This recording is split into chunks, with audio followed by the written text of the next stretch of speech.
Okay guys, അപ്പൊ ആദ്യം എനിക്ക് പറയാനുള്ളത്, എന്നെ കറുത്ത അലുവ തരാന്ന് പറഞ്ഞ് പറ്റിച്ച് ബിസ്ക്കറ്റ് തന്നിരിക്കുകയാണ്. പക്ഷെ ഇപ്പൊ കാണുന്നില്ല, എവിടെ വെച്ചത് എനിക്ക് അറിഞ്ഞൂടാ. തിന്ന് തീർത്തോന്ന് അറിയില്ല, അത് ചാൻസ് ഉണ്ട്. അപ്പൊ നമ്മളിവിടെ പിന്നെ ജോയിൻ ചെയ്യുന്നത് ഞാൻ ജീസൻ. അതെ, ജീസനെ കുറിച്ച് പറയുകയാണെങ്കിൽ നിങ്ങൾ അവന്റെ ഇൻസ്റ്റാഗ്രാം എടുത്ത് നോക്കിയാൽ മതി, ജീസൻ ഇമ്മ്യൂണിക്.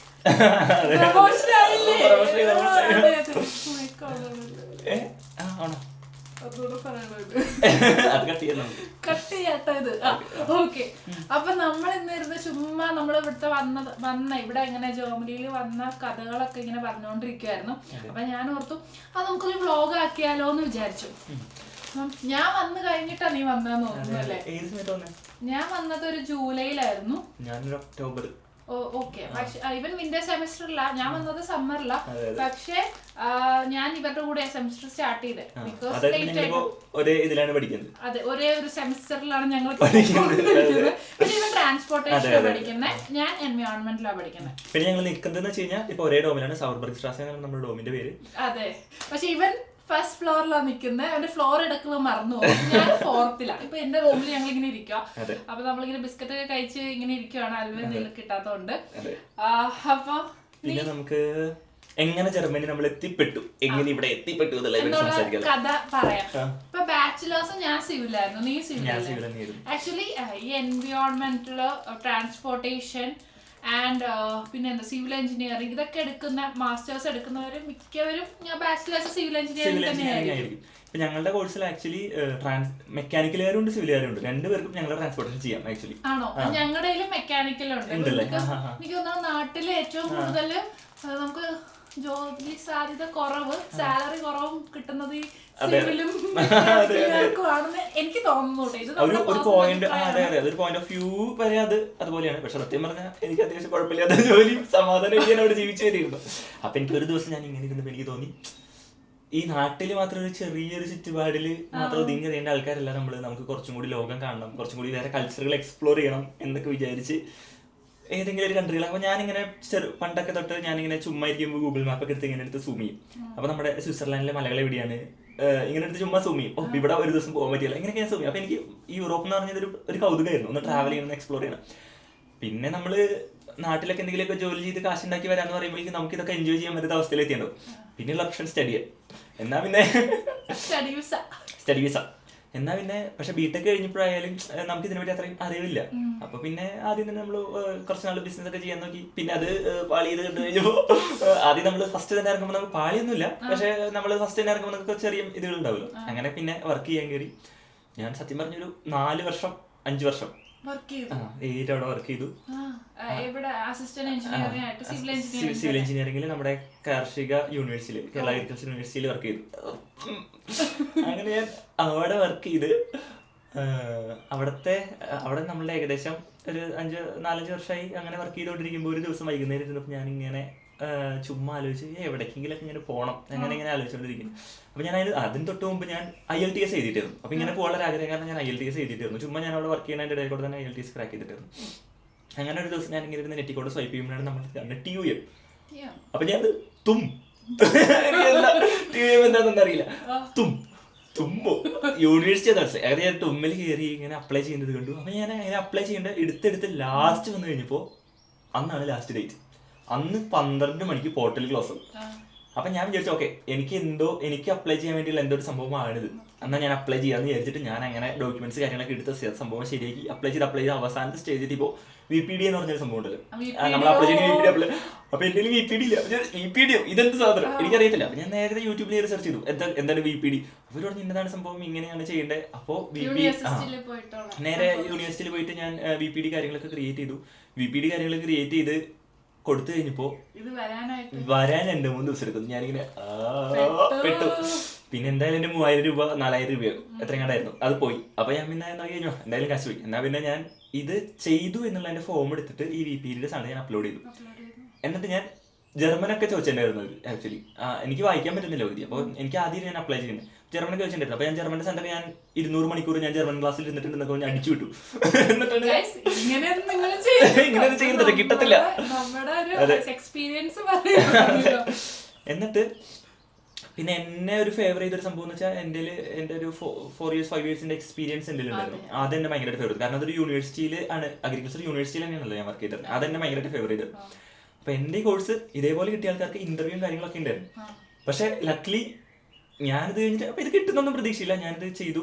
അപ്പോൾ ഞാനിത് വിട്ടു. അത് കഴിഞ്ഞിട്ടൊരു ഒരു മാസം കഴിഞ്ഞ് കഴിഞ്ഞപ്പോൾ എനിക്ക് ഒരു 2 ആഴ്ച കഴിഞ്ഞ് കഴിഞ്ഞപ്പോൾ എനിക്ക് ഡോക്യുമെന്റ്സ് എറർ ഉണ്ടെന്ന് പറഞ്ഞിട്ട് മെയിൽ വന്നു. അപ്പോൾ ഞാൻ ചോദിച്ചാൽ ഓക്കെ ഡോക്യുമെന്റ്സ് എറർ ഉണ്ട്, അല്ലെങ്കിൽ കിട്ടത്തില്ല. അപ്പോൾ ഞാൻ ചുമ്മാ എടുത്ത് നോക്കി കഴിഞ്ഞപ്പോൾ എനിക്ക് VPD ഓൾറെഡി വന്നു എടുക്കുന്നുണ്ടായിരുന്നു. അപ്പോൾ ഈ ഡോക്യുമെന്റ്സിൽ റീ അപ്ലോഡ് എന്ന് പറഞ്ഞിട്ട് ആ ഒരു ഭാഗത്ത് മാത്രം കിട്ടും. അപ്പോൾ ഞാനത് റീ അപ്ലോഡ് ചെയ്ത് കൊടുത്തു. അത് കഴിഞ്ഞ് ഞാനത് വിട്ടു. പിന്നെ അത് മറന്നു. പിന്നെ അത് കിട്ടത്തൊന്നുമില്ല എന്ന് വിചാരിച്ചു. പിന്നെ ഞാൻ അതിൻ്റെ ഇടയിൽ ഒരു 1-2 യൂണിവേഴ്സിറ്റിയിലൂടെ അപ്ലൈ ചെയ്തു. അതിൽ ഞാൻ അപ്ലൈ ചെയ്തൊരു യൂണിവേഴ്സിറ്റിയാണ് ഒരു എല്ലാവർക്കും കിട്ടുന്ന ഒരു കോഴ്സ് ഉണ്ട്, ഒരു മിനറൽ എഞ്ചിനീയറിംഗ് എന്ന് പറഞ്ഞൊരു കോഴ്സ് ഉണ്ട്, RWD ചാഹനുള്ള കോഴ്സ്. അല്ല ഓൾമോസ്റ്റ് നമുക്ക് അതൊരു ഓപ്പൺ കോഴ്സാണ്. അപ്പം ഞാൻ അത് അപ്ലൈ ചെയ്തിരുന്നു. ആ കോഴ്സ് അപ്ലൈ ചെയ്ത് അപ്പോൾ അതെനിക്ക് വന്നു, അത് ഓഫർ ലെറ്റർ വന്നു. അപ്പോൾ ഞാൻ വിചാരിച്ചു എന്തായാലും ജർമ്മനി കാണാം, ഒന്ന് കണ്ടേച്ച് വരാം എന്നുള്ളൊരു പ്ലാനിൽ ഞാൻ അതിന് വേണ്ടി ഒരു അപ്പോയിൻമെന്റ് എടുത്തു, വിസ അപ്പോയിൻമെന്റ് എടുത്തു. എന്നിട്ട് ഞാൻ വിചാരിച്ചു ഈ കോഴ്സ് ഞാൻ പഠിച്ചിട്ട് കാര്യമില്ല, കാരണം എൻ്റെ ഫീൽഡോ എൻ്റെ കാര്യങ്ങളല്ല. അപ്പോൾ ഞാൻ പഠിച്ചിട്ട് കാര്യമില്ല എന്ന് വെച്ച് പോകണ്ടെന്ന് വിചാരിച്ചിരിക്കുമ്പോഴാണ് വിസ അപ്പോയിൻമെന്റ് ക്യാൻസൽ ചെയ്തിരിക്കുമ്പോഴാണ് നമ്മുടെ TOEM നിന്ന് വരുന്നത്. നിങ്ങൾക്ക് കിട്ടിയോ? ഞാൻ എടുത്തിട്ട് കുറച്ച് ഇത് ശരിക്കുള്ള തന്നെയാണോ, അത് സക്സസ്ഫുള്ളി എന്നുണ്ട്, ഇതൊന്നും ഉണ്ടായിപ്പോന്ന് ഞാൻ കുറച്ചിടത്താക്കി. പക്ഷേ TOEM കിട്ടിയെന്ന് അറിഞ്ഞപ്പോൾ അപ്പോഴേക്കും എനിക്ക് അറിയായിരുന്നു TOEM എന്ന് പറഞ്ഞാൽ നമ്മുടെ ജർമ്മനിയിലത്തെ വൺ ഓഫ് ദ ബെസ്റ്റ് യൂണിവേഴ്സിറ്റിയാണ്. ജർമ്മനിയിലത്തെ എന്നല്ല, ഓൾ യൂറോപ്പിൽ തന്നെ വൺ ഓഫ് ദി ബെസ്റ്റ് യൂണിവേഴ്സിറ്റിയാണ്.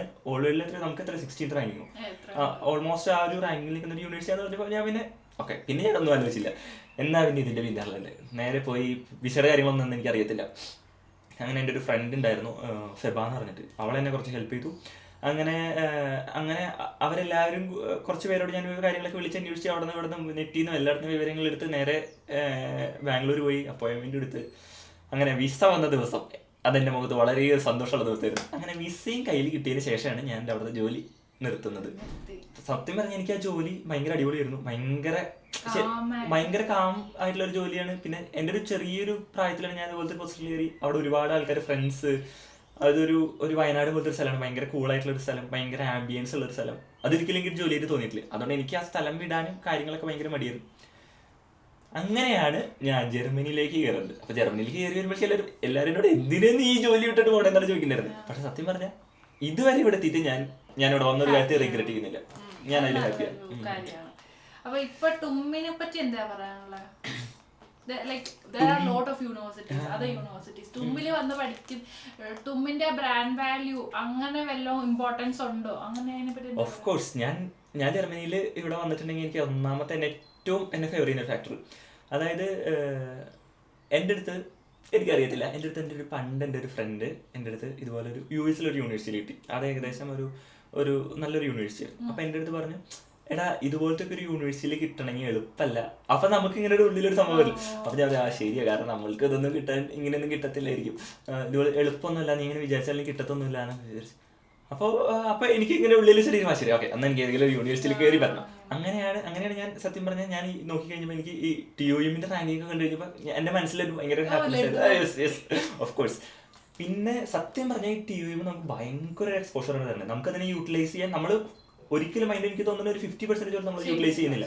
കാരണം ഏറ്റവും വലിയ ഒരു ബിസിനസ് ഓറിയന്റഡ് ആയിട്ടുള്ള ഒരു യൂണിവേഴ്സിറ്റിയാണ് നമ്മളുടെ. അതുപോലെ തന്നെ നമുക്ക് ഒരുപാട് എക്സ്പോഷർ, ഇന്റർനാഷണൽ കണക്ഷൻസ് തൊട്ട് സകല എക്സ്പോഷർ. ഇപ്പം നമുക്ക് അതുപോലെ തന്നെ അടുത്തുള്ള നമുക്ക് വേണമെങ്കിൽ നമുക്കൊരു സെമസ്റ്റർ വേണമെങ്കിൽ അബ്രോഡ് ചെയ്യാം. അങ്ങനത്തെ ഒരുപാട് ഓപ്പർച്യൂണിറ്റീസ് ആയിട്ട് ഇപ്പം നമുക്ക് തുമ്പിൻ്റെ തന്നെ പല കൺട്രീസിൽ നമുക്ക് ഉണ്ട്. അതുപോലെ തന്നെ ഒരുപാട് opportunity, vast amount of opportunities ആണ് തരുന്നത്.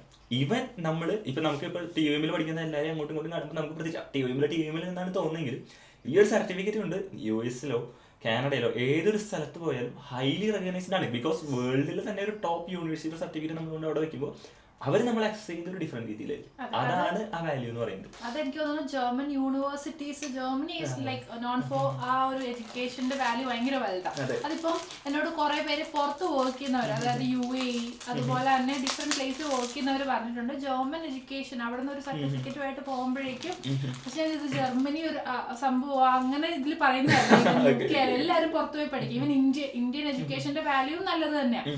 പക്ഷെ ജർമ്മനിയിൽ പഠിക്കുമ്പോൾ കുറെ എന്താ പറയാ ഫ്രീ എഡ്യൂക്കേഷൻ, നമുക്ക് സ്റ്റുഡൻസിന് കുറെ ടാക്സ് ആയാലും ബാക്കിയുള്ളവരുടെ അത്ര ടാക്സ് ഒന്നും കൊടുക്കണ്ട, അങ്ങനെ കുറെ പ്രിഫറൻസസ് ഉണ്ട്. പക്ഷെ നമ്മൾ വന്നു പെടുന്ന സ്ഥലം നല്ലതായിരിക്കണം. പ്രൈവറ്റ് യൂണിവേഴ്സിറ്റി പഠിക്കുന്ന കുട്ടികൾ പബ്ലിക് അറിയാം. പറയാലോ, ഞാൻ ഇവിടെ വന്ന് വിട്ടത് മ്യൂണിക്കിൽ അല്ലെങ്കിൽ ഞാൻ ആക്ച്വലി സർവൈവ് ചെയ്യാൻ വളരെ ചാൻസ് കുറവായിരുന്നു. കാരണം എന്ന് വെച്ചാൽ നമുക്കിവിടെ ഇംഗ്ലീഷ് മാത്രം മതി ജീവിക്കാൻ. ഞാൻ നാട്ടിൽ നിന്ന് വരുമ്പോൾ ഡാങ്കയും മിറ്റ്കാട്ടെ ബിറ്റയും യൂട്യൂബിൽ നോക്കി പഠിച്ചിട്ടാണ് കയറുന്നത്. ഞാൻ ഇവിടെ ഇറങ്ങുന്നത് ഫ്രാങ്ക്ഫർട്ടിലാണ്. അയ്യോ, ഫ്രാങ്ക്ഫർട്ടിൽ ഇറങ്ങുമ്പോൾ 2 പെട്ടി എൻ്റെ കയ്യിലുണ്ട്. എനിക്ക് എങ്ങോട്ടാ ഓടേണ്ടതെന്ന് അറിയില്ല. 5 മിനിറ്റിൽ ട്രെയിൻ ഉണ്ട്. ഞാനിങ്ങനെ പോയിട്ട് അന്ന് എൻഷുള്ളിക്കും എന്നിട്ട് ട്രെയിനിന്റെ ടിക്കറ്റ് കാണിച്ചത് ഇവനൊക്കെ ഏതാന്നുള്ള രീതിയിൽ ഓരോരുത്തർ ഇങ്ങനെ ഓരോ ഡയറക്ഷൻ ചൂണ്ടെന്ന് ഓടിയിട്ടാണ് ഞാൻ ആദ്യത്തെ ട്രെയിനിൽ എടുക്കുന്നതിന് തൊട്ട് മുമ്പ് വന്ന് കയറുന്നത്. അത് പക്ഷെ ഭയങ്കര എക്സ്പീരിയൻസ് ആയിരുന്നു. സത്യം പറഞ്ഞാൽ എനിക്ക് എൻ്റെ മനസ്സിൽ എന്തെങ്കിലും പേടിപ്പെടുത്തുന്ന കാര്യങ്ങളുണ്ടെങ്കിൽ, എന്നെ ഫിയർ ചെയ്യിപ്പിക്കുന്ന കാര്യങ്ങളുണ്ടെങ്കിൽ എനിക്കത് ചെയ്യാൻ ഭയങ്കര ഇൻട്രസ്റ്റാണ്. അത് എക്സ്പ്ലോർ ചെയ്യാൻ എനിക്ക് ഭയങ്കര ആഗ്രഹം. അപ്പോൾ എനിക്കറിയാത്തൊരു ഫീൽഡ്, എനിക്കറിയാത്തൊരു രാജ്യം, എനിക്കറിയാത്തൊരു സംഭവം അവിടെ വന്ന് എക്സ്പ്ലോർ ചെയ്യുക, അവിടെ വന്ന് കാര്യങ്ങൾ പഠിക്കുക, അതെന്നെ ഭയങ്കരമായിട്ട് ഒരു ഇത് ചെയ്തു തരുന്നൊരു സംഭവം. അങ്ങനെയാണ് ഞാനിവിടെ എത്തി. ഞാൻ നേരെ കസിൻ്റെ വീട്ടിലേക്ക് പോയത്. കസിൻ്റെ വീട്ടിലേക്ക് പോയി 1 മാസം സത്യം പറഞ്ഞാൽ ഞാൻ അവിടെ അടിച്ചു പൊളിച്ചു. അതോടുകൂടി ഞാൻ ജർമ്മനിയിലാണ് ഞാൻ മറന്നു. 1 മാസം ഇവിടെ വന്ന് കസിൻ്റെ അപ്പൊക്കെ അടിച്ചു പൊളിച്ചിട്ട് അത് കഴിഞ്ഞിട്ടാണ് ഞാൻ മ്യൂണിക്കിലോട്ട് വരുന്നത്. പക്ഷേ ഇന്നേ വരെ എല്ലാ ദിവസവും നമുക്ക് എന്തെങ്കിലും ഒരു പണി നമ്മുടെ പിന്നാലിരുന്നു ഇവിടെ വന്നതിന്. പക്ഷെ ആ പണീനെ നമ്മൾ പണിയായിട്ട് കാണാണ്ട് നമുക്കൊരു ടാസ്ക് ആയിട്ട് കാണാൻ രസമാണ്. എന്തെങ്കിലും ഒന്നില്ലെങ്കിൽ നമ്മുടെ കരിയർ ഇതാക്കാനുണ്ടാവും, അല്ലെങ്കിൽ നമുക്ക് വേറെ എന്തെങ്കിലും ഒരു പരിപാടി ഉണ്ടാവും, അല്ലെങ്കിൽ നമുക്ക് വേറെ എന്തെങ്കിലും അപ്പോയിന്റ്മെന്റ് ഉണ്ടാവും, അല്ലെങ്കിൽ നമുക്ക് എന്തെങ്കിലും ഒരു പരിപാടി ഉണ്ടായിരിക്കും. അപ്പൊ ഞാൻ വന്നതെന്ന് പറഞ്ഞു കഴിഞ്ഞാൽ ഞാൻ എൻ്റെ ലൈക് കോളേജ് കഴിഞ്ഞതിന് 21 പാസ് ഔട്ടാണ്. അപ്പൊ 21 പാസ് ഔട്ട് കഴിഞ്ഞിട്ട് ഞാൻ വർക്കിന് കയറി.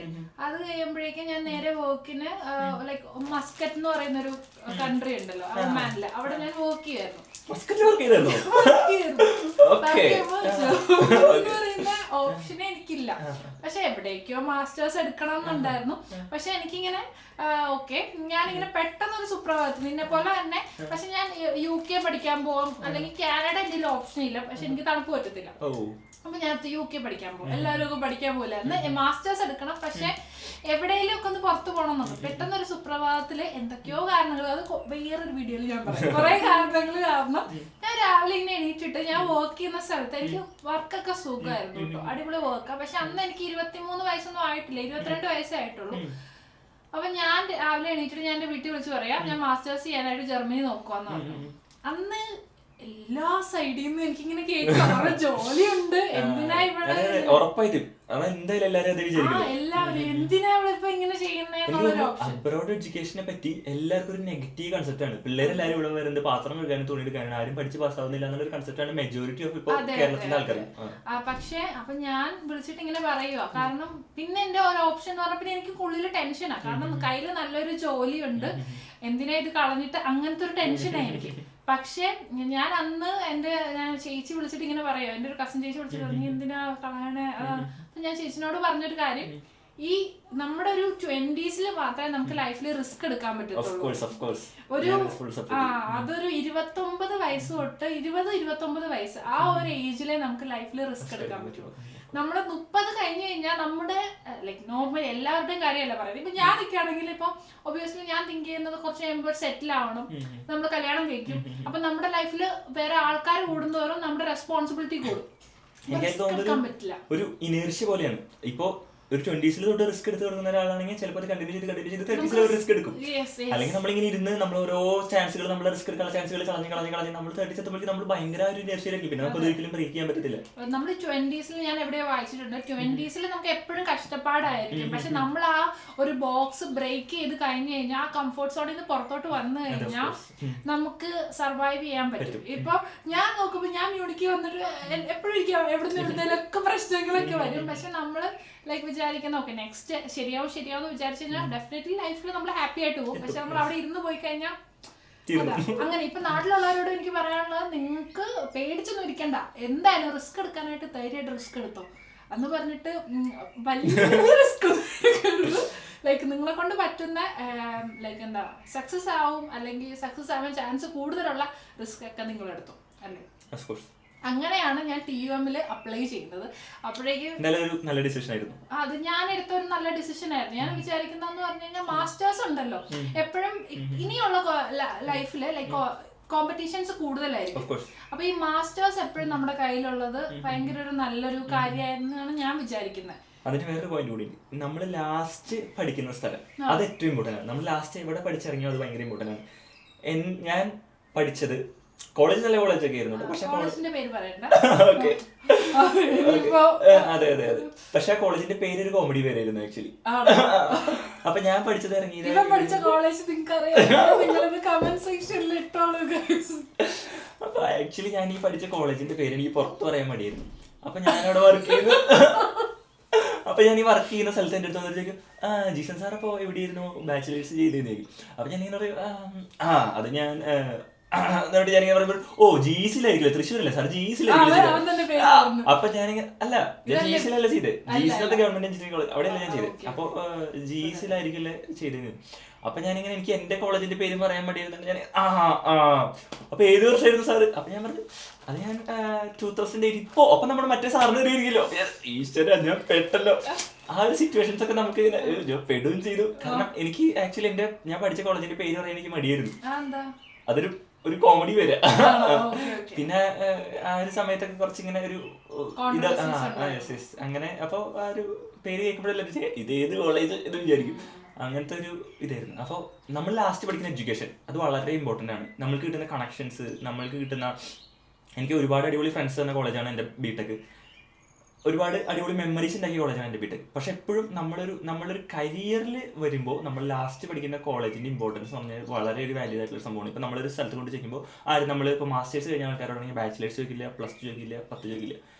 PhD ചെയ്ത ആളാണെങ്കിൽ അതാണ് ചോദിക്കുക. അപ്പോൾ എവിടെയാണ് നമ്മളെ ലാസ്റ്റ് എഡ്യൂക്കേഷൻ, അത് വളരെ ഇമ്പോർട്ടൻ്റ് ആണ്. അത് ഇതുപോലത്തെ ഒരു സ്ഥലത്ത് എത്തിക്കാൻ പറ്റിയത് ഒരു ഭാഗ്യമാണ്, ലക്കാണ്.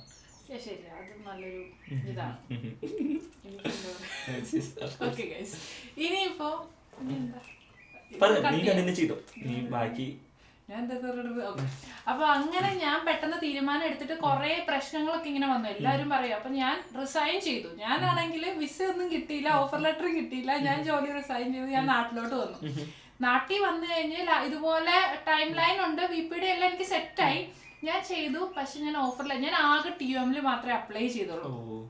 കാരണം TUM നല്ലതാണെന്ന് കേട്ടിട്ട് TUM മാത്രം അപ്ലൈ ചെയ്തു. പക്ഷെ അവസാനം ഞാൻ വിചാരിച്ചു അല്ല, APS എന്ന് പറയുന്ന ഒരു സാധനം ഉണ്ടായിരുന്നു. ഈ APS കിട്ടാനായിട്ട് ഞാൻ ഇവിടെ മാത്രമേ ഞാൻ അപ്ലൈ ചെയ്തുള്ളൂ. കാരണം ഇതിന്റെ ടൈം ലൈൻ കുറച്ചും കൂടെ ഉണ്ടായിരുന്നു. എനിക്ക് APS കിട്ടാൻ 5 മാസം എടുത്തു. ഞാൻ ഓർത്ത് ഞാൻ ഇവിടെ വരത്തില്ല. അതാണ് ഞാൻ ഒരു സെമിസ്റ്റർ കഴിഞ്ഞിട്ടാണ് ഞാൻ ഇവിടെ വന്നത്. അതാണ് ഞാൻ ഒരു സെമിസ്റ്റർ ലാഗ് ചെയ്ത് നിങ്ങളുടെ കൂടെ വരാനായിട്ടുള്ള കാരണം. പക്ഷെ എനിക്ക് എങ്ങനെ ഞാൻ ഇവിടെ വന്നെന്ന് പറഞ്ഞുകൊണ്ട് ഞാൻ ഇപ്പോഴും ഓർക്കുന്നുണ്ട്. ഒരു February 1 എനിക്ക് ഓഫർ ലെറ്റർ വരുന്നത്. ഓഫർ ലെറ്റർ വന്നിട്ട് കാര്യമില്ലല്ലോ, എനിക്ക് APS വേണം ഇവിടെ വരണമെങ്കിൽ. അങ്ങനെ കുറെ വിസ വെക്കണമെങ്കിൽ APS വേണം. അപ്പൊ ഞാൻ പോകത്തില്ല എന്ന് വിചാരിച്ച് എന്തോ നല്ലതിന് വേണ്ടിയിട്ട് ഇവിടെ എത്തി. അല്ലെങ്കിൽ ഞാൻ അവിടെ ഇരുന്നേനെ. പിന്നെ നാട്ടിലുള്ള സിവിൽ എഞ്ചിനീയറിംഗ് ഇപ്പൊ എനിക്ക് തോന്നുന്നു കൂടുതൽ ഓപ്പർച്യൂണിറ്റീസ് വരുന്നുണ്ടെന്ന് തോന്നുന്നു, എനിക്ക് അറിയത്തില്ല. പക്ഷെ ഞാൻ നാട്ടിൽ പഠിച്ചിറങ്ങിയപ്പോൾ ഞാൻ ഇന്റേൺഷിപ്പ് ഒക്കെ ചെയ്ത സമയത്ത് ഫ്രീ ആയിട്ടായിരുന്നു പോയി ഇന്റേൺഷിപ്പ്. എനിക്ക് സാലറി ഒന്നും കിട്ടിയിട്ടില്ല. അപ്പോ ഇന്നത്തെ കാലത്ത് നമുക്ക് എന്തായാലും ഒരു പോക്കറ്റ് മണി ഒക്കെ വേണമല്ലോ. നമുക്ക് അറ്റ്ലീസ്റ്റ് ഒരു 8K എങ്കിലും കിട്ടിയാലേ നമുക്ക് ജീവിച്ചു പോകാൻ പറ്റത്തുള്ളൂ. ഐ മീൻ ഒരു നോർമലായിട്ട് പഠിച്ചിറങ്ങുന്ന പ്രാരാബ്ദം അത്രയ്ക്ക് ഇല്ലാത്ത ഒരാൾക്ക്, ഡിഫറെന്റ് ആൾക്കാരും ഡിഫറെന്റ് സിറ്റുവേഷനിൽ നിന്നാണ് വരുന്നത്. അപ്പൊ അത്രയും പോലും ഇല്ലാണ്ട് നമ്മള് ഇന്റേൺഷിപ്പിന് വരെ കയറുമ്പോ ഒന്നും കിട്ടാണ്ട് ചെയ്യുന്നത്, അത് ഭയങ്കര സിറ്റുവേഷൻ നമ്മുടെ ഭയങ്കര വേസ്റ്റ് ആയിട്ട് വന്നു. ഇത്രയധികം ആൾക്കാരുടെ കാരണം തന്നെ കേരളത്തിലെ ആൾക്കാർ മുതലെടുക്കണം. ഇപ്പൊ ഇന്റേൺഷിപ്പ് എന്ന് പറഞ്ഞിട്ട് വെറുതെ ബിടെക് കഴിഞ്ഞ പിള്ളേർ, സത്യം പറഞ്ഞാൽ നമ്മൾ എത്ര കഷ്ടപ്പെട്ട് എത്ര സബ്ജക്റ്റുകൾ എഴുതിയെടുത്തിട്ടാണ്. എനിക്ക് ഇപ്പോഴും ആലോചിക്കുമ്പോൾ എനിക്ക് സത്യം പറഞ്ഞ കളി പോകും. നമ്മുടെ അത്ര അധികം സബ്ജക്റ്റുകൾ എഴുതിയെടുത്തിട്ട് നമ്മൾ ആസ് എ ബിടെക് എന്ന് പറഞ്ഞ് ഇറങ്ങുമ്പോൾ നമ്മളുടെ ഡ്രീംസ് ഇവിടെ ഇരിക്കണേ, അതിനെ നേരെ ഡ്രാഗ് ചെയ്ത് നമ്മുടെ സാലറി റേഞ്ച് ആ ഇന്റേൺഷിപ്പ് ചെയ്യുമ്പോൾ 5,000 രൂപ to 10,000 രൂപയിൽ വർക്ക് ചെയ്യുന്ന എത്ര ആളുകളാണെന്ന് അറിയാം നമ്മുടെ കേരളത്തിലുള്ള. സത്യം പറഞ്ഞാൽ അത്രയും നാൾ നമ്മൾ കഷ്ടപ്പെട്ടത് ഈ ഒരു റിസൾട്ട് കിട്ടാനല്ല ഒരിക്കലും. അതുകൊണ്ടാണ് ഇപ്പൊ എല്ലാവരും പല സ്ഥലങ്ങളിലേക്ക് ഇങ്ങനെ മൂവ് ചെയ്തോണ്ടിരിക്കുന്നത്. പിന്നെ തോന്നുന്ന എല്ലാവരും ഇപ്പൊ കുറെ എഞ്ചിനീയേഴ്സ് വരുന്നുണ്ട്, എല്ലാവർക്കും അഡ്മിഷൻ കിട്ടാനൊക്കെ ആയിട്ട് എളുപ്പമാണെന്ന് തോന്നുന്നു. പക്ഷെ ഇതുപോലെ തന്നെ കുറെ നല്ല നല്ല കോഴ്സുകളുണ്ട്. ലൈക്ക് എന്താണ് അണ്ടർ റേറ്റഡ് ആയിട്ടുള്ള കുറെ കോഴ്സുകളുണ്ട്, എടുത്തു കഴിഞ്ഞാൽ രക്ഷപ്പെട്ടു പോകുന്നുള്ളത്. പക്ഷെ എല്ലാവരും ഇപ്പൊ പിന്നെ ആ ട്രെൻഡ് മാറിക്കൊണ്ടിരിക്കുകയെന്ന് തോന്നുന്നു. ഇപ്പം ലൈക്ക് ഒരിടക്ക് ഡോക്ടർ അല്ലെങ്കിൽ എഞ്ചിനീയർ എന്നുള്ള ആ ട്രെൻഡ് മാറി. ഈ പ്രാവശ്യം നാട്ടിൽ പോയപ്പോ പിള്ളേരൊക്കെ ഡിഫറെന്റ് കോഴ്സസ് ഒക്കെ അതൊക്കെ കാണുമ്പോൾ പിള്ളേരാണെങ്കിലും ഭയങ്കരമായിട്ട് ചിന്തിക്കുന്നുണ്ട്. അങ്ങനത്തെ അതൊക്കെ അടിപൊളി. അതുപോലെ പിള്ളേര് കുറെ പേര് റിസ്കുകൾ എടുക്കാൻ തുടങ്ങി. കുറെ പേര് ബിസിനസ്സുകൾ, ചെറിയ ചെറിയ സ്റ്റാർട്ടപ്പുകൾ, കാര്യങ്ങളൊക്കെ ഞാൻ അതിനെ ഭയങ്കര സപ്പോർട്ട് ചെയ്യുന്ന ആളാണ്. എന്റെ ഒരു ഡ്രീമാണ് ഒരു സ്റ്റാർട്ടപ്പ് എന്നുള്ളത്. അതെ അതെ, അത് ഭയങ്കര കാരണം എന്താന്ന് വെച്ച് കഴിഞ്ഞാൽ ലൈക് ഒരു 9 to 5 ജോബിനെക്കാട്ടും ബിസിനസ്സുകൾ വരുന്നതും സ്റ്റാർട്ടപ്പ് വരുന്നതും അതൊക്കെ വേറൊരു ലെവലാണ്. സ്വന്തമായിട്ട് ചെയ്യുക, ഒരാളുടെ ലൈക് അണ്ടറിൽ പോയി വർക്ക് ചെയ്യുന്നതിനെക്കാട്ടും നല്ലതാണ് ഇതുപോലെ ഇന്നോവേഷൻസ് കൊണ്ടുവരുന്നത്. അതൊക്കെ അടിപൊളിയായിട്ട് തോന്നുന്നുണ്ട്. അപ്പൊ അങ്ങനെയൊക്കെ. അപ്പോ ആക്ച്വലി സൂര്യനോട് എനിക്ക് ഇന്നൊരു കാര്യം കൂടി സംസാരിക്കാനുണ്ട്. എന്താണ് എന്നോട് സംസാരിക്കാനുള്ളത്? അതായത്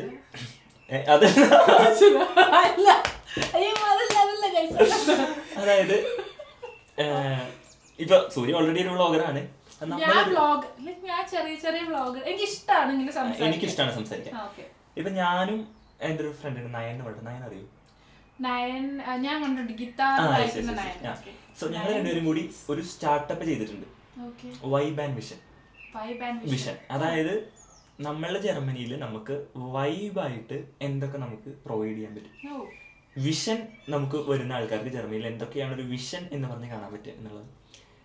ഇതിന് രണ്ടിനെയും നമ്മൾ ആൾക്കാർക്ക് എത്തിച്ചു കൊടുക്കും. ആൾക്കാർക്ക് ഇവിടെ വരുന്ന ആൾക്കാർക്കുള്ള എന്തൊക്കെ വൈബ്സ് നമുക്ക് പ്രൊവൈഡ് ചെയ്യാൻ പറ്റും, എന്തൊക്കെ വിഷനാണ് കാണാൻ പറ്റും, ഇതിനെപ്പറ്റി നമ്മൾ ഡിസ്കസ് ചെയ്യുന്നു. ഇതുപോലത്തെ റിലവൻ്റ് ആയിട്ടുള്ള ടോപ്പിക്കുകൾ നമ്മൾ ഡിസ്കസ് ചെയ്യുന്നു, കാര്യങ്ങൾ ചെയ്യുന്നു. അപ്പോൾ എനിക്ക് സൂര്യക്ക് ഒരു പൊട്ടൻഷ്യൽ ഉണ്ട്. അപ്പൊ നമ്മളോടൊപ്പം കൂടാൻ താല്പര്യമുണ്ടോ?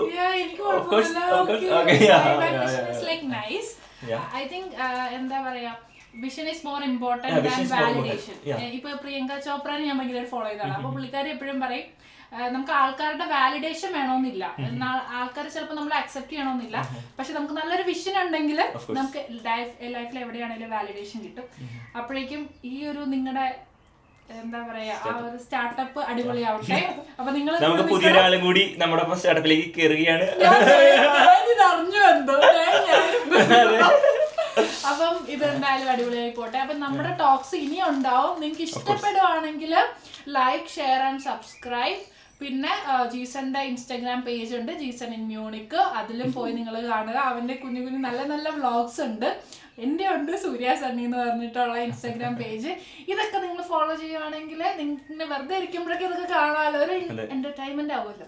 അപ്പൊ എത്രയേ ഉള്ളൂ ഇന്നത്തെ വ്ളോഗ്. അപ്പൊ ബൈ ഗൈസ്.